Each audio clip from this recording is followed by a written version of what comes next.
오늘 시편 66편입니다. 함께 듣도록 하겠습니다. 66편.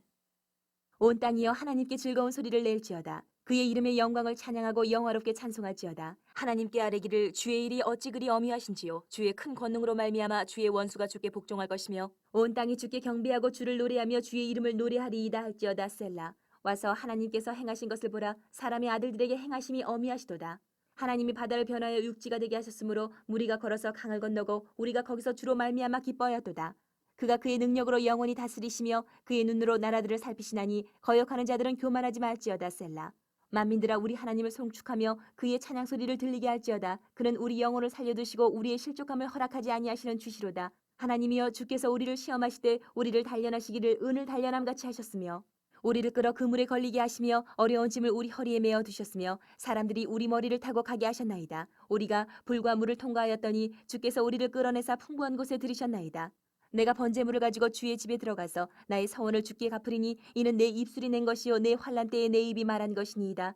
내가 순양의 향기와 함께 살진 것으로 주께 번제를 드리며 수소와 염소를 드리리이다. 셀라. 하나님을 두려워하는 너희들아 다 와서 들으라. 하나님이 나의 영혼을 위하여 행하신 일을 내가 선포하리로다. 내가 나의 입으로 그에게 부르짖으며 나의 혀로 높이 찬송하였도다. 내가 나의 마음에 죄악을 품었더라면 주께서 듣지 아니하시리라. 그러나 하나님이 실로 들으셨으며 내 기도 소리에 귀를 기울이셨도다. 하나님을 찬송하리로다. 그가 내 기도를 물리치지 아니하시고 그의 인자하심을 내게서 거두지도 아니하셨도다. 아멘. 주의 말씀입니다. 오늘 66편은 저자가 알려져 있는 시편이라고 말하고 있어요. 150편에 있는 시편 가운데 50편 정도가 저자가 알려져 있지 않습니다. 그 중에 한 시편이 오늘 66편 시편입니다.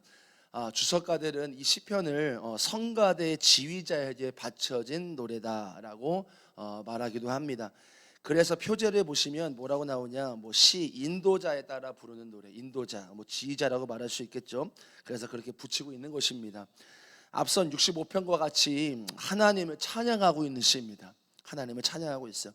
한 문장으로 오늘 본문을 정리하면 이렇습니다. 하나님께서 행하신 일들을 기억하고 감사하고 찬양하는 시의 형식을 가지고 있는 게 오늘 66편입니다. 그냥 찬양하고 감사하는 게 아니에요. 하나님께서 나에게 행하신, 우리에게, 이 공동체 이스라엘 백성에게 행하신 일, 그것을 기억하고 기억해내고 감사하고 찬양하고 있는 시입니다. 특별히 오늘 본문에서는 출애굽할 때에, 애굽에서 탈출했을 때에 홍해를 가르던 사건, 그리고 가나안 땅 들어가기 입성 전에 요단강이 갈라지는 그 요단강 도화 사건의 배경을 가지고 있어요.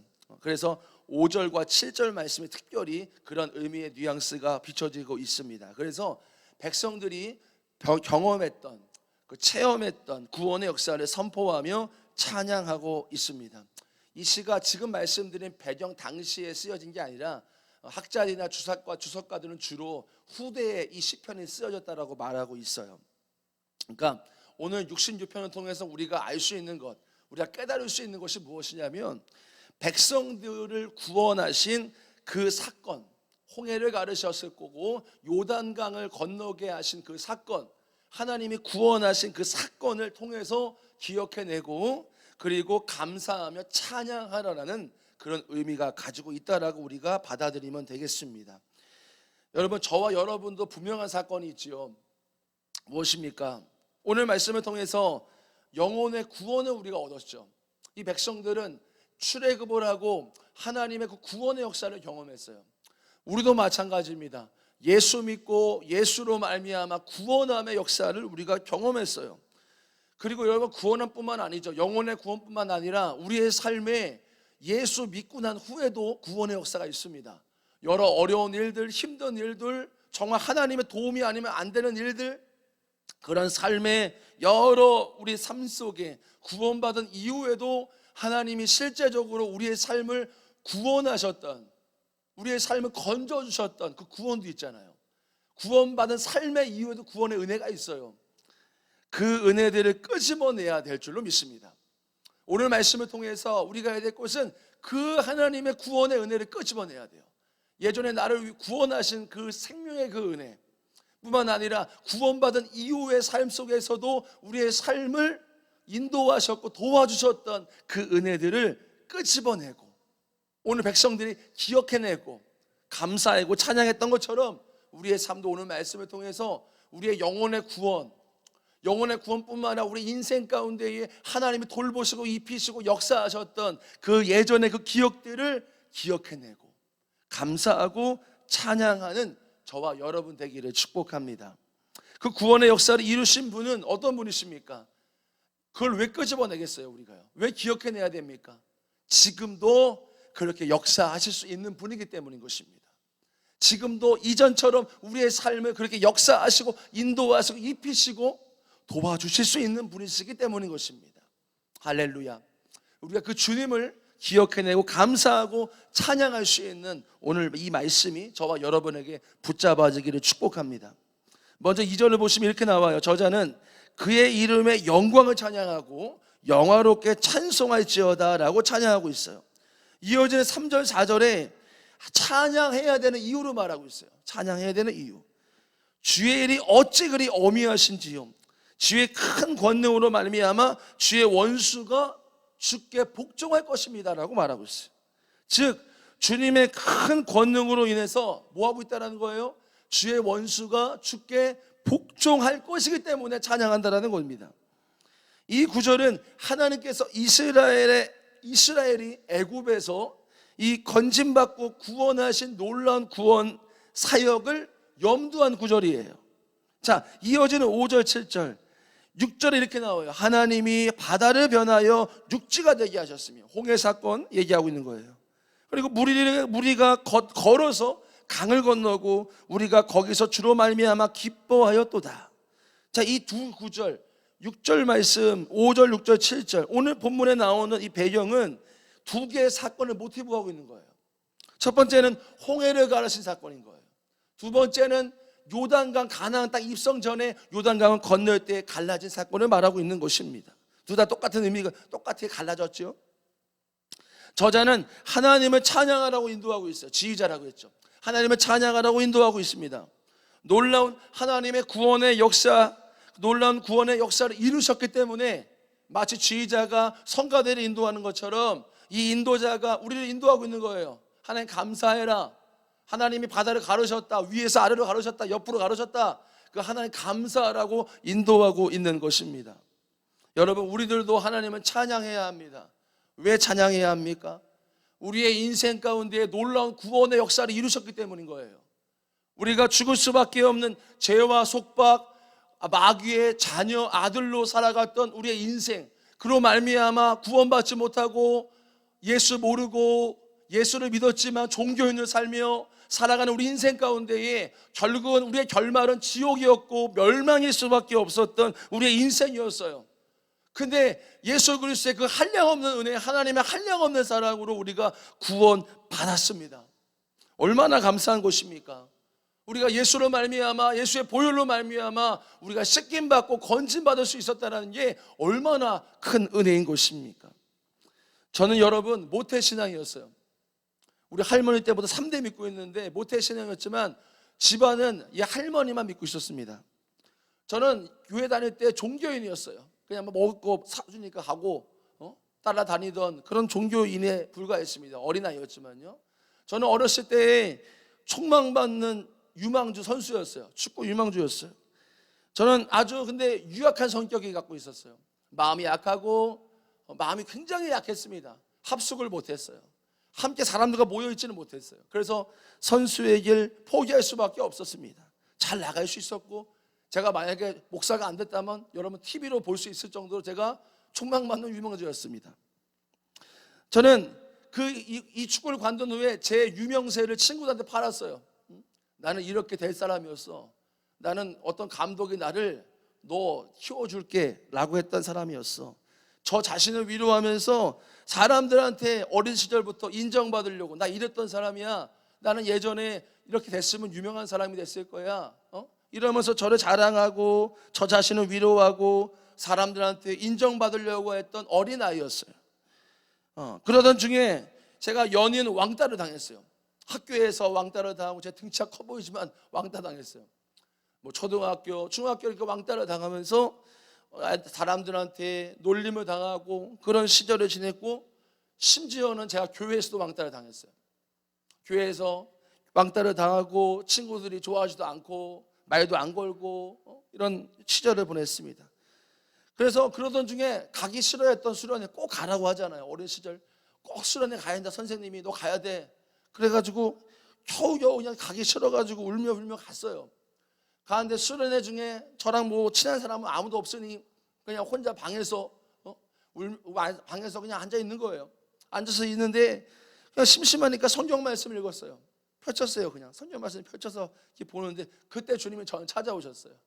찾아오셔가지고 사도행전 7장 말씀을 주시면서 그게 왜 이렇게 펼쳤는데 사도행전 7장 말씀이 이렇게 눈에 오는지요. 스데반 집사님이 순교하는 장면이에요. 그래서 주님, 제가 뭔지는 모르겠지만 참 막 눈물이 나는 거예요. 스데반 집사님처럼 제가 살고 싶습니다 라는 고백을 했어요. 그때 그런 고백 이후에 1년 뒤에 주님을 인격적으로 만나고 성령님을 만나서 성령님이 제 안에 임하게 되셨습니다. 저는 이날을 지금 제가 40 다 돼가는데 이날은 지금도 잊지 않아요. 너무나 감사하고 구원의 날을 잊을 수가 없습니다.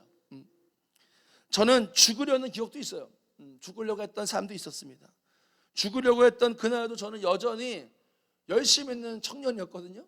예수 잘 믿는 청년이었어요. 그럼에도 불구하고 제가 군생활 가운데 한번 죽으려고 했었어요. 너무 힘들어서 복음 전하려고 했었거든요. 근데 어쨌든 그 군생활 가운데 굉장히 힘든 기억이 있었습니다. 근데 죽으려고 하고 도망치려 하는 제 인생 가운데 주님이 찾아오셨어요. 주님이 찾아오셔서 이사야 41장 10절 말씀으로 저를 위로하시고 다시 일으켜주신 구원을 경험했습니다. 사랑하는 성도 여러분, 이 시편은 저자는 미상이지만 아마도 이스라엘이 겪었던 그 당시가 아니라 후대에 쓰여졌다라고 말하고 있어요. 자, 무슨 말입니까? 이 기억이 이 백성들을 기억해라라는, 너희들의 구원을 상기시키라고 하는 이 말씀이 무슨 의미겠습니까? 후대 후손들이 자신의 선조들의 이야기를 통해서 기억해내고 있는 거예요. 우리의 백성은 이런 백성이었어. 하나님 우리 건지신 백성이야. 자, 그들의 자신들의 선조의 하나님의 역사, 그들에게 홍해를 가르시고 요단강을 위아래로 가르셨던 그 하나님의 그 역사를 상기시키고 기억해내라고 하는 목적이 무엇이겠습니까? 무엇을 깨달으라고 하는 거겠습니까? 하나님은 그 당시에도 역사하셨지 바로 지금도 역사하실 수 있는 분이야. 여러분, 오늘 이 말씀을 통해서 저와 여러분 우리의 인생 가운데 구원을 끄집어내시길 축복합니다.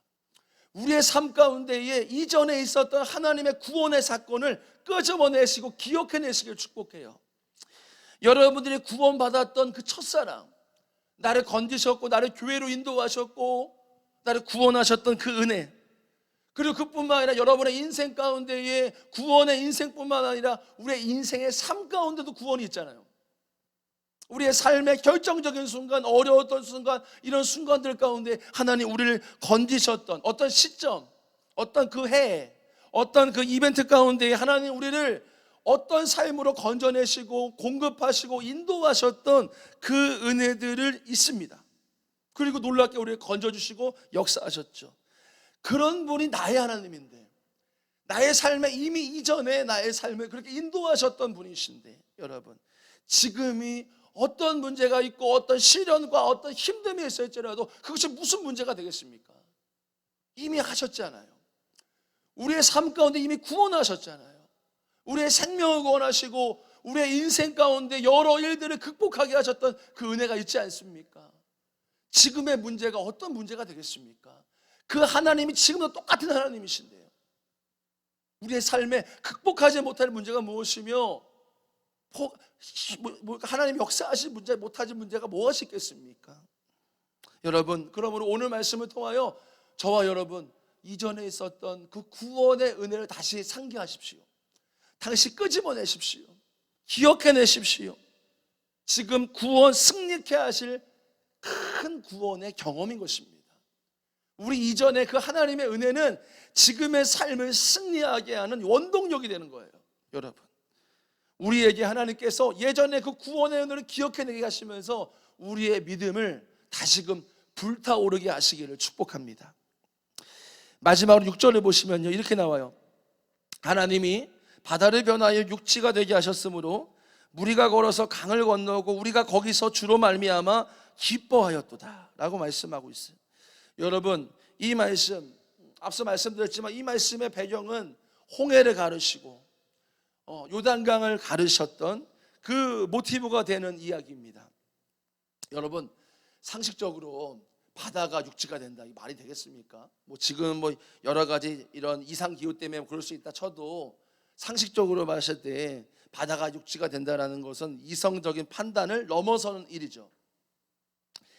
이스라엘 백성들은 홍해 앞에서 홍해라는 큰 바다가 있고 뒤에서는 바로 왕의 군대가 쫓아오고 있었습니다. 당시 애굽은요, 그 당시에 근동의 패권을 잡고 있는 나라였어요. 그러니까 강력한 군대인 것이죠. 그 군대가 우리 뒤를 추격하고 있다는 것이 얼마나 불안함이 오겠습니까? 얼마나 두렵겠어요. 아마 그 마음에는 엄청 눌림이 있었을 것입니다. 이제 꼼짝없이 죽을 일만 남은 거예요. 어떻게 할 수 없는 거 아니겠습니까? 그 실제로 출애굽기 14장에 보시면 백성들은 모세를 원망하거든요. 왜 우리 데리고 와가지고 죽게 만드냐고 말해요. 그러니까 무슨 말인가, 백성들의 입장에서 믿음이 없었던 거죠. 백성들 입장에서는 홍해만큼 상식적으로 말이 안 된다고 생각한 거예요. 당연히 뒤에 오니까 죽게 될 것이고 앞에서 홍해가 있으니까 당연히 홍해가 갈라질 것이라는 생각은 안 했던 것이죠. 그들 입장에서는 홍해 뒤에 있는 애굽의 군대 보면서 아마 절망하고 이거는 한계다, 도저히 할 수 없는 거다. 그러니까 원망하는 거예요. 모세한테 원망하는 것입니다. 자, 이들이 절망하고 원망했다는 게 어떤 의미겠습니까? 하나님 믿지 않았던 것이죠. 하나님 믿지 않았던 거예요. 하나님을 의지하지 않았다는 것입니다. 그러나 단 한 사람만이 하나님을 신뢰했죠. 누구죠? 원망 들었던 모세죠. 모세만이 원망을 듣긴 했지만 이렇게 선포하고 있어요. 출애굽기 14장 13절에 모세가 백성에게 이르되 너희는 두려워하지 말고 가만히 서서 여호와께서 오늘 너희를 위하여 행하시는 구원을 봐라. 너희가 오늘 본 애굽의 사람을 영원히 다시 보지 아니하리라. 여러분, 이 말씀 그대로 됐습니까? 안 됐습니까? 이 말씀 그대로 됐어요. 이 선포 그대로 됐어요. 이 하나님이 역사하신 구원을 봤죠. 바다가 갈라지고 홍해가 갈라지고 우리 지나가고 수장되는, 애굽의 군대가 수장되는 일을 봤습니다. 여러분, 여기서 우리가 모세의 믿음은 대단한 것을 볼 수 있지만 우리 하나님이 어떤 분이신지를 주목해야 되는 거예요. 하나님은요, 인간의 생각을 초월하시는 분이신 거예요. 사람들이 생각을 깼어요. 백성들 믿음이 없었으니까 원망한 거예요. 바다가 갈라졌을 거야 생각도 못한 거예요. 그러니까 원망한 겁니다. 왜 지금 데리고 왔냐고, 우리를 죽게 만드냐고. 바다가 갈라질 거라 생각을 안 한 거죠. 하나님은 바다도 가르칠 수 있는 분인 거예요. 하나님 못할 것이 없는 분이시라는 것입니다. 여러분, 우리가 인생을 살면서 하나님이 전능하신 분이다, 못하실 것이 없는 분이라는 것을 지식으로 모르는 분은 없을 겁니다. 성도분들 중에 지식으로 모르는 분은 아무도 없을 거예요. 알죠? 성경 말씀에 다 나와 있으니까요. 하나님 전능하신 분하고 다 알 것입니다. 그러나 실제 삶 속에서 그분을 의지하며 신뢰하며 살아가는 건 다른 문제인 것 같아요. 머리로는 알아요. 지식으로 많이 쌓았어요. 공부도 했어요. 알죠? 하나님 전능하신 분이라는 거예요. 그 지식과 우리 삶 속에서 적용하는 문제는 다른 문제인 것 같아요. 여러분, 어떤 어려운 일을 직면하면 하나님을 의지하지 않고 포기할 때가 많아요.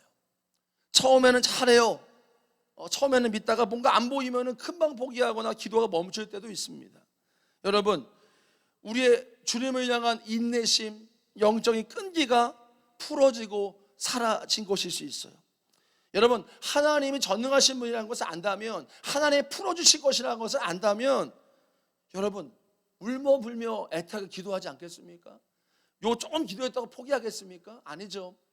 하나님 전능하신 분인 거 알면 하나님 전능하시니까 역사해달라고 계속 기도하며 나아가지 않겠습니까? 40일은 물론이고 100일을 왜 못 기도하겠어요? 하나님 역사하실 분이라는 거 알면요.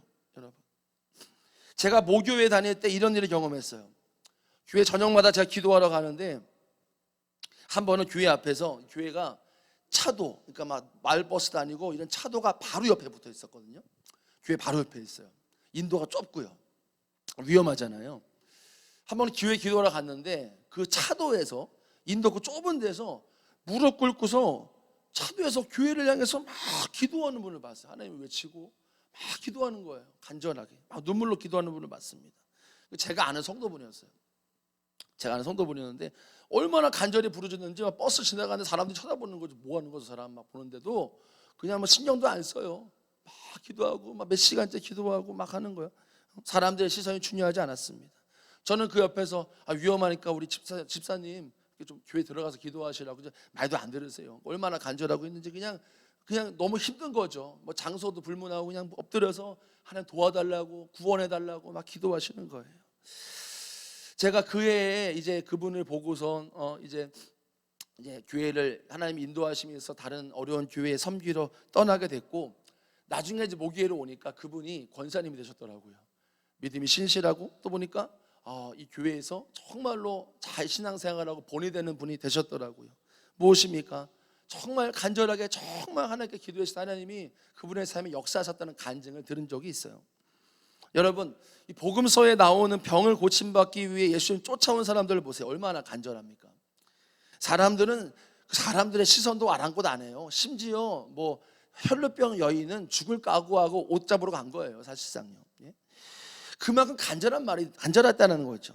정말 하나님을 신뢰한다, 하나님의 전능하심을 믿는다고 한다면 어려운 일이 당했을 때에 기도하다 안 되고 뭔가 안 풀리는 것 같다고 해서 금방 결국 포기하지 않을 거예요. 내 눈으로 봤을 때 무언가 해결의 실마리가 풀리지 않는 것 같아. 이 정도 기도했는데 좀 하나님 뭔가 보여주셔야 되는 거 아니야? 그럼 하나님 원망하거나 하나님의 능력을 제한할 수도 있어요. 여러분, 그런 믿음은 우리 안에 하나님 기뻐하지 않는 믿음일 뿐만 아니라 그런 믿음이 아닐 뿐만 아니라 어찌 보면은 아직은 하나님의 전능하심을 믿지 않는 기도였을 수도 있습니다. 여러분, 너무 쉽게 우리가 상황과 환경 앞에 무릎 꿇고 포기할 때가 많아요. 왜 그렇습니까? 우리가 하나님의 능력을 스스로 제한해 버리기 때문인 거예요. 하나님의 능력을 안다고 한다면 우리가 어찌 그 하나님 앞에 계속 기도하지 못하겠습니까? 왜냐하면 하나님만이 푸실 수 있는 거니까요. 하나님만이 역사하실 수 있는 거니까 왜 제한하겠어요? 하나님밖에 길이 없으니 하나님께 매달리겠지요. 100일이 되든 뭐 200일이 되든 매달리지 않겠습니까? 여러분, 우리 자신을 보십시오. 우리가 나 같은 자를 구원하신 분 정말 대단한 분 아닙니까? 저는 그렇게 생각합니다. 저를 구원하신 분 대단한 분이다, 하나님. 저 같은 사람을 변화시킨 분 정말 대단한 분이다. 여러분, 지금도 이 한국 땅뿐만 아니라 전 세계에 하나님의 역사들이 지금도 나타나고 있어요. 무엇입니까? 하나님 전능하신 분이시라는 거, 지금도 못하실 분이 아니라는 거예요. 지금도 병이 낫고 지금도 치유되고 지금도 회복이 되는 역사들이 각지에서 일어납니다.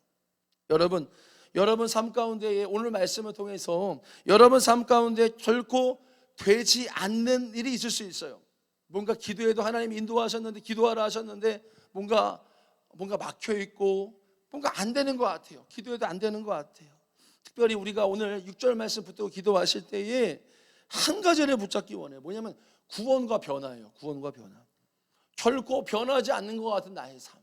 그러면 하나님의 전능하심이 약화되는 것이죠. 결코 구원되지 않는 그 사람, 안 되는 것 같으면 하나님의 전능성이 약화되는 것이죠. 결코 변화되지 않는 가정, 안 되는 것 같아요. 아무리 기도해도 구원 안 되는 것 같아. 이거 뭡니까? 하나님의 전능성이 약화되는 거 아니겠습니까? 결코 변화되지 않는 성도, 저희 입장에서 그렇겠죠. 목회자 입장에서. 이것도 하나님의 전능성이 약화되는 것입니다. 여러분, 오늘 말씀을 통해서 하나님은 홍해를 가르셨어요. 요단강을 가르셨어요. 하나님은 못하실 것이 없는 분이심을 믿으십니까? 여러분, 믿으십니까? 저한테 고백하지 마시고 하나님께 고백하십시오. 하나님이 지금도 못하실 것이 없는 분이라고 믿으십니까? 저는 아멘입니다. 여러분, 지금도 하나님이 역사하실 것이라 저는 믿습니다. 여러분, 그대로 되어질 것을 우리가 선포하며 기도하기를 원합니다. 하나님은 지금도 홍해를 가르시고 지금도 역사하실 수 있는 분이십니다. 우리의 삶에 특별히 변화되지 않는 상황들, 변화되지 않는 사람, 구원받지 않는 가정, 여러분, 하나님은 하세요. 하나님이 하시도록 우리가 계속 기도하며 그대로 될 것임을 선포하며 기도하는 여러분과 저 되기를 축복합니다. 우리 이 시간 기도하겠습니다. 불을 좀 꺼주시고요. 먼저 2절을 보시면 이렇게 나옵니다. 그의 이름의 영광을 찬양하고 영화롭게 찬송할지어다. 여러분, 오늘 말씀은 이스라엘 백성들이 구원받은 그 예전의 기억들을 기억해내라라고 지휘자, 인도자가 요청하고 있어요. 인도하고 있는 것입니다. 여러분, 우리 하나님께서 우리에게 기억하라 하시는 것 같아요. 우리의 삶 가운데에 우리가 구원받았던 그 은혜의 기억들, 우리의 첫사랑의 그 기억들, 그뿐만 아니라 우리 인생 가운데에 하나님 우리를 건지시고 역사하셨던 물질이든 사람이든 가정이든 하나님이 역사하셨던 그 기억들이 분명히 있습니다. 끄집어내라고 하시는 것 같아요. 그리고 기도하라고 하시는 것 같아요. 우리 하나님께서는 지금도 그 일을 행하실 수 있는 분이십니다. 여러분 삶 가운데 어려움과 힘듦과 뭔가 시련이 있으십니까? 여러분, 이전에 나를 구원하셨던 그 하나님을 기억해내십시오. 그리고 그 기억으로 우리가 해야 될 것이 무엇입니까? 그때에도 그 당시에도 주님이 나에게 역사하셨듯이 지금도 내 삶 안에 역사하실 수 있는 분임을 내가 믿고 선포합니다. 주님, 나의 삶 안에 그 어떤 어려움과 시련이 있을지라도 하나님이 나를 구원하셨듯이 지금도 구원하시고 역사하실 수 있는 분임을 내가 믿습니다. 내 삶 안에 하나님의 은혜를 베풀어 주십시오. 우리 주여 한번 부르고 기도하겠습니다. 주여, 아버지 하나님, 우리의 삶 가운데에 역사하시는 분이심을 믿습니다. 하나님 아버지, 우리의 구원의 삶, 우리의 인생 가운데에 영혼의 구원뿐만 아니라 우리의 삶의 구원도 역사하셨습니다. 하나님, 그런 하나님의 은혜의 삶 가운데에 내가 살아왔고 잊었을지 모르겠습니다. 다시금 끄집어내기 원합니다. 우리가 구원받았을 그 은혜를 끄집어내기 원합니다. 구원받지 못하였을 때에 하나님의 은혜로 구원받았음을 끄집어내기를 원합니다. 우리가 내 인생 안에 예수 믿은 후에 우리의 삶 가운데 어떤 시련과 어려움이 있었을 때에 하나님이 나의 삶을 건지셨던 그 기억을 끄집어내기를 원합니다. 기억해내기를 원합니다. 그리고 지금의 삶 가운데 그 믿음을 붙잡고 주님, 지금도 나의 삶에 일하시고 역사하시는 분이심을 고백하고 선포합니다. 하나님, 우리의 삶에 지금도 일하시는 분이심을 역사하여 주옵소서. 역사하여 주신 주님을 믿습니다. 할렐루야. 주님을 찬양합니다. 우리의 삶에 일하시는 분이심을 찬양합니다. 하나님, 우리의 삶 가운데 하나님의 역사하신 하나님, 우리의 삶 가운데 살아계심을 증거하여 주십시오. 할렐루야. 여러분, 6절 말씀 붙들고 기도하시고 계속 기도하시다가 성령께서 인도하시는 대로 기도하시다가 돌아가시면 되겠습니다. 하나님이 바다를 변화하여 육지가 되게 하셨으므로 우리가 걸어서 강을 건너고 우리가 거기서 주로 말미암아 기뻐하였도다. 여러분, 인간의 생각으로 상식적으로 바다가 갈라지는 건 말이 안 되는 것입니다. 여기서 말하는 건 하나님은 능치 못할 것이 없는 분이시라는 것입니다. 여러분, 우리가 먼저 회개해야 될 것이 있어요. 뭐냐면 하나님의 전능함을 우리가 스스로 제한하는 거예요. 이것을 먼저 우리가 회개하기 원해요. 하나님 지금도 일하실 수 없고 불가능이 없으신 분이심을 제안했던 내 안에 믿음 없음을 용서하여 주옵소서. 여러분, 병든 자녀를 향해서 아비가 예수님을 향해서 내 믿음 없음을 용서해달라고 기도했어요. 여러분, 저희도 기도하기 원해. 하나님, 우리 안에 하나님의 역사와 전능함을 제한했던 우리의 믿음 없음을 용서하여 주옵소서. 우리에게 믿음을 더하여 달라고 기도했으면 좋겠어요. 하나님, 지금도 살아 역사하시는 그 하나님이 나의 하나님임을 믿습니다. 주님, 내 안에 믿음 없음을 용서하여 주시고 나에게 믿음을 더하여 주옵소서. 우리 주여 한번 부르고 계속 기도하겠습니다. 주여!